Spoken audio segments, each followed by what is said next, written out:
Chapter 13.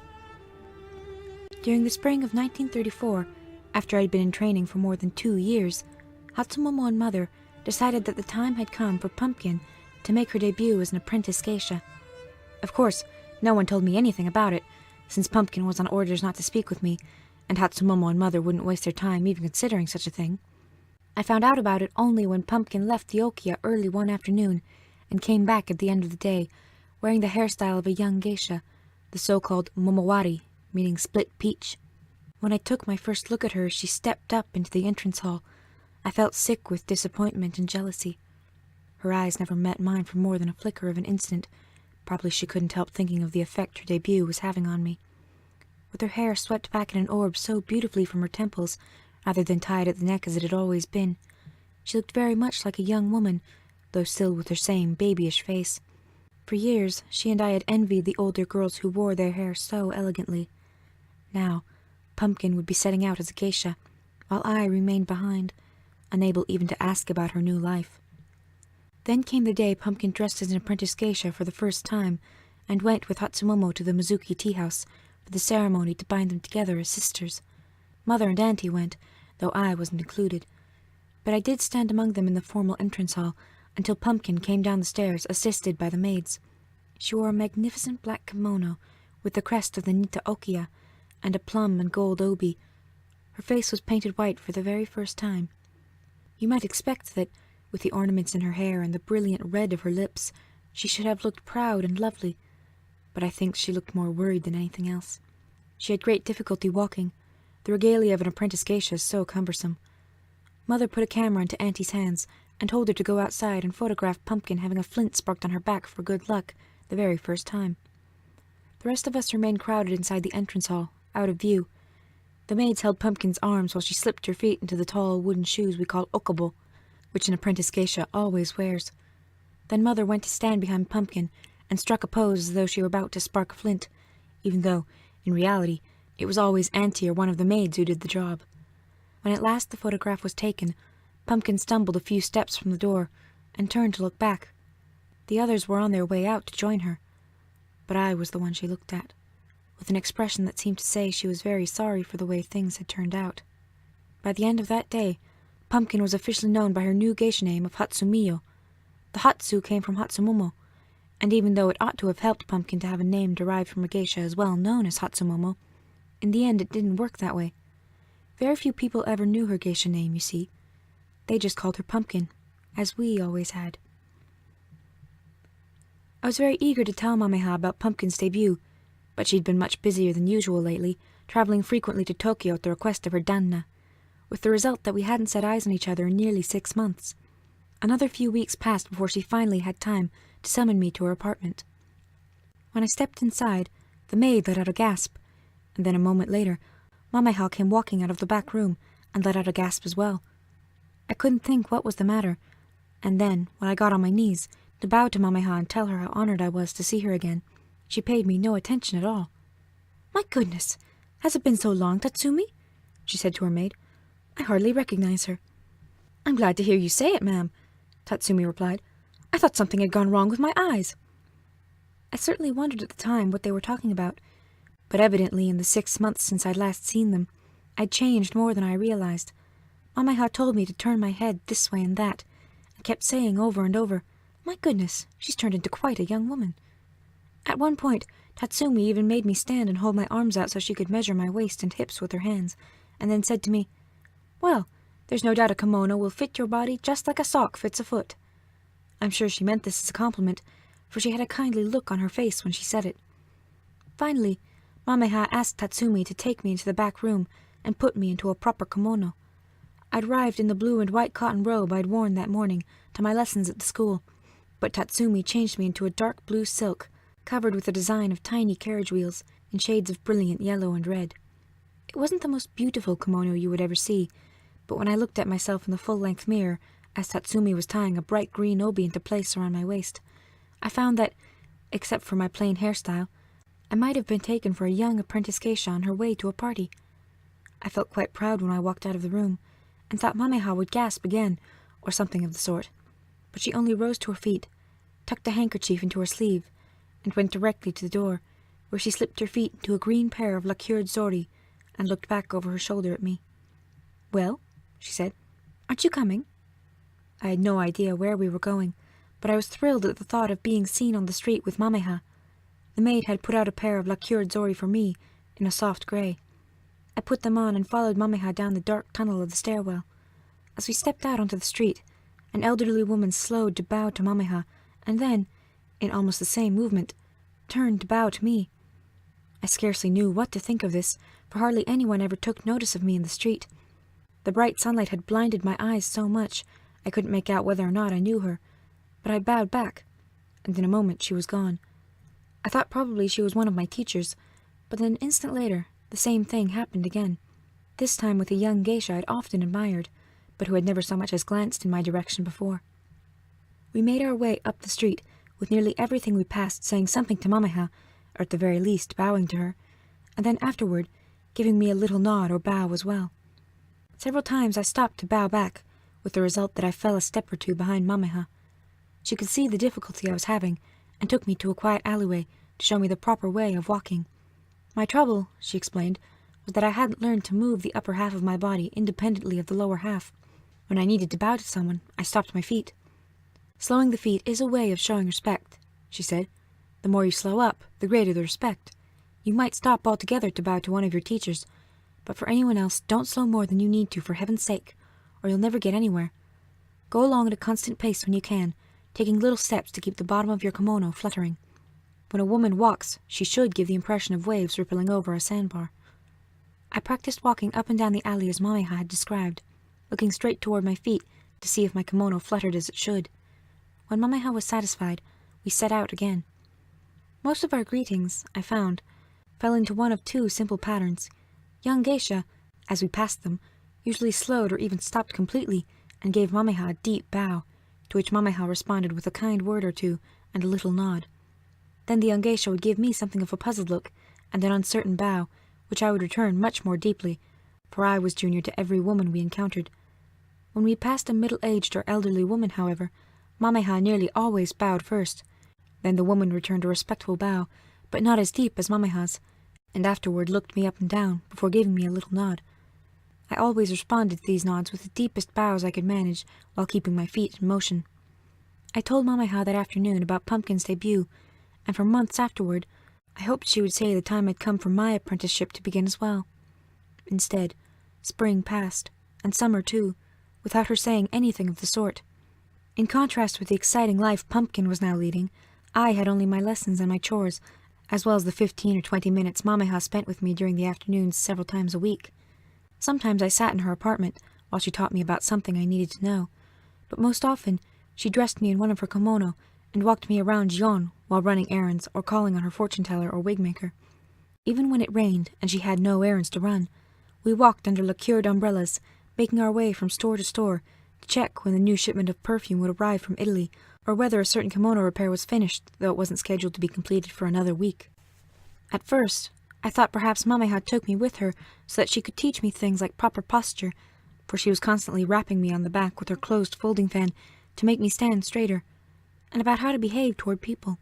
Mameha seemed to know everyone, and always made a point of smiling or saying something kind, even to the most junior maids, because she understood well that she owed her exalted position to the people who thought highly of her. But then, one day, as we were walking out of a bookstore, I suddenly realized what she was really doing. She had no particular interest in going to the bookstore, or the wig-maker, or the stationer. The errands weren't especially important, and besides, she could have sent one of her maids instead of going herself. She ran these errands only so that people in Gion would see us strolling the streets together. She was delaying my debut, to give everyone time to take notice of me.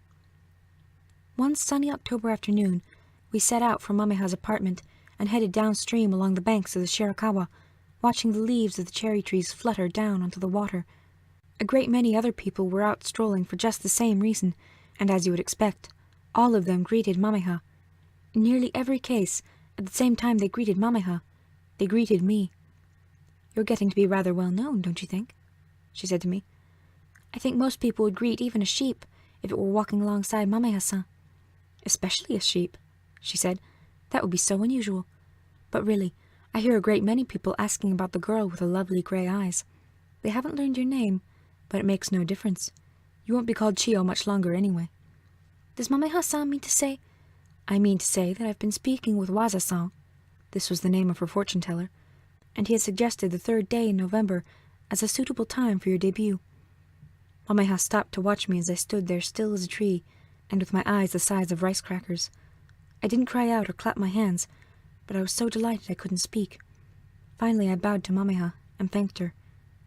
You're going to make a fine geisha, she said, but you'll make an even better one if you put some thought into the sorts of statements you make with your eyes.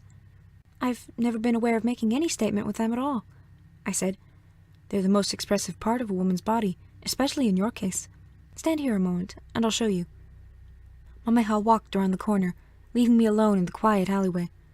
A moment later she strolled out and walked right past me with her eyes to one side. I had the impression she felt afraid of what might happen if she looked in my direction. Now, if you were a man, she said, what would you think? I'd think you were concentrating so hard on avoiding me that you couldn't think about anything else. Isn't it possible I was just looking at the rain spots alongside the base of the houses? Even if you were, I thought you were avoiding looking at me. That's just what I'm saying. A girl with a stunning profile will never accidentally give a man the wrong message with it. But men are going to notice your eyes, and imagine you're giving messages with them even when you aren't. Now, watch me once more.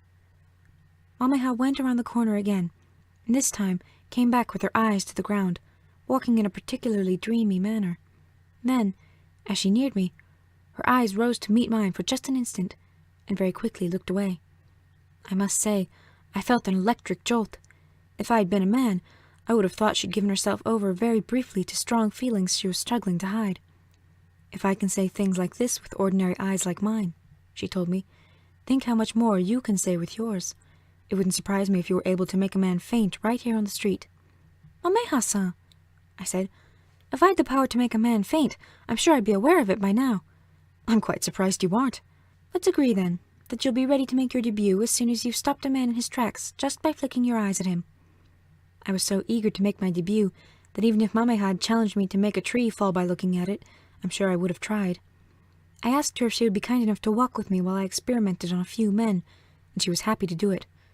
My first encounter was with a man so old that, really, he looked like a kimono full of bones. He was making his way slowly up the street with the help of a cane, and his glasses were smeared so badly with grime that it wouldn't have surprised me if he had walked right into the corner of a building. He didn't notice me at all, so we continued toward Shijo Avenue. Soon, I saw 2 businessmen in western suits, but I had no better luck with them. I think they recognized Mameha, or perhaps they simply thought she was prettier than I was, for, in any case, they never took their eyes off her. I was about to give up when I saw a delivery boy of perhaps 20 carrying a tray stacked with lunch boxes. In those days, a number of the restaurants around Gion made deliveries and sent a boy around during the afternoon to pick up the empty boxes. Usually they were stacked in a crate that was either carried by hand or strapped to a bicycle. I don't know why this young man was using a tray. In any case, he was half a block away, walking toward me. I could see that Mameha was looking right at him, and then she said, "Make him drop the tray." Before I could make up my mind whether she was joking, she turned up a side street and was gone. I don't think it's possible for a girl of 14, or for a woman of any age, to make a young man drop something just by looking at him in a certain way. I suppose such things may happen in movies and books. I would have given up without even trying if I hadn't noticed 2 things. First, the young man was already eyeing me as a hungry cat might eye a mouse. And second, most of the streets in Gion didn't have curbs, but this one did, and the delivery boy was walking into the street not far from it. If I could crowd him so that he had to step up onto the sidewalk and stumble over the curb, he might drop the tray. I began by keeping my gaze to the ground in front of me, and then tried to do the very thing Mameha had done to me a few minutes earlier. I let my eyes rise until they met the young man's for an instant, and then I quickly looked away. After a few more steps, I did the same thing again. By this time he was watching me so intently that probably he'd forgotten about the tray on his arm, much less the curb at his feet. When we were very close, I changed my course ever so slightly to begin crowding him, so that he wouldn't be able to pass me without stepping over the curb onto the sidewalk. And then I looked him right in the eye. He was trying to move out of my way, and just as I'd hoped, his feet tangled themselves on the curb, and he fell to one side, scattering the lunch boxes in the sidewalk. Well, I couldn't help laughing. and I'm happy to say that the young man began to laugh too. I helped him pick up his boxes, gave him a little smile, before he bowed to me more deeply than any man had ever bowed to me before, and then went on his way. I met up with Mamaha a moment later, who had seen it all. "I think perhaps you're as ready now as you'll ever need to be," she said, and with that she led me across the main avenue to the apartment of Wazassan, her fortune-teller, and set him to work, finding auspicious dates for all the various events that would lead up to my debut, such as going to the shrine to announce my intentions to the gods, and having my hair done for the first time, and performing the ceremony that would make sisters of Mamaha and me. I didn't sleep at all that night. What I had wanted for so long had finally come to pass, and oh, how my stomach churned. The idea of dressing in the exquisite clothing I admired and presenting myself to a room full of men was enough to make my palms glisten with sweat. Every time I thought of it, I felt a most delicious nervousness that tingled all the way from my knees into my chest. I imagined myself inside a tea house, sliding open the door of a tatami room. The men turned their heads to look at me, and of course, I saw the chairman there among them. Sometimes I imagined him alone in the room, wearing not a Western-style business suit, but the Japanese dress so many men wore in the evenings to relax. In his fingers, as smooth as driftwood, he held a sake cup. More than anything else in the world, I wanted to pour it full for him and feel his eyes upon me as I did.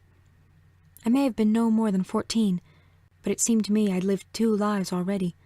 My new life was still beginning, though my old life had come to an end some time ago.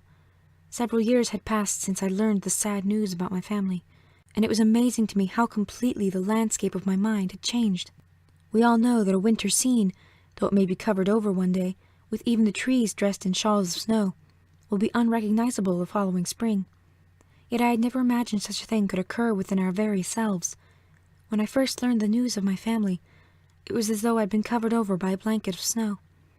But in time, the terrible coldness had melted away to reveal a landscape I'd never seen before, or even imagined. I don't know if this will make sense to you, but my mind on the eve of my debut was like a garden in which the flowers have only begun to poke their faces up through the soil, so that it is still impossible to tell how things will look. I was brimming with excitement, and in this garden of my mind stood a statue, precisely in the center. It was an image of the geisha I wanted to become.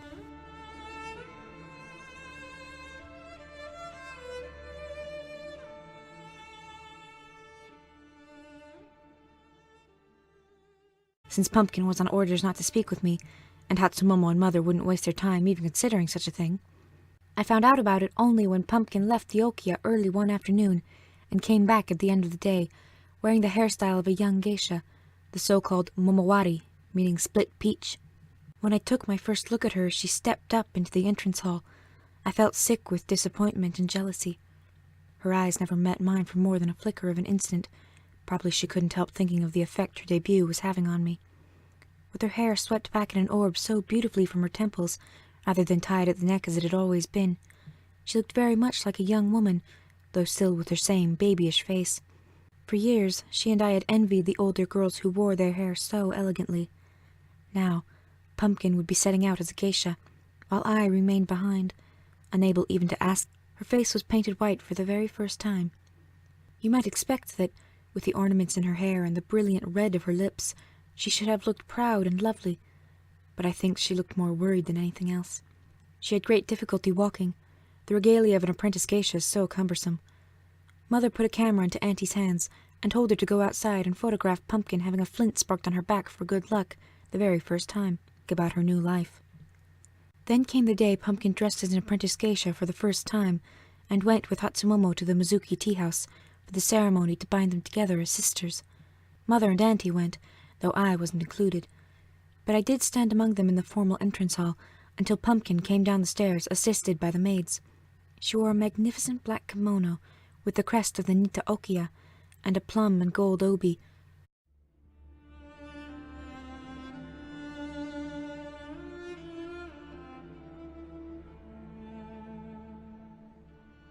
Chapter 13. During the spring of 1934, after I'd been in training for more than 2 years, Hatsumomo and Mother decided that the time had come for Pumpkin to make her debut as an apprentice geisha. Of course, no one told me anything about it,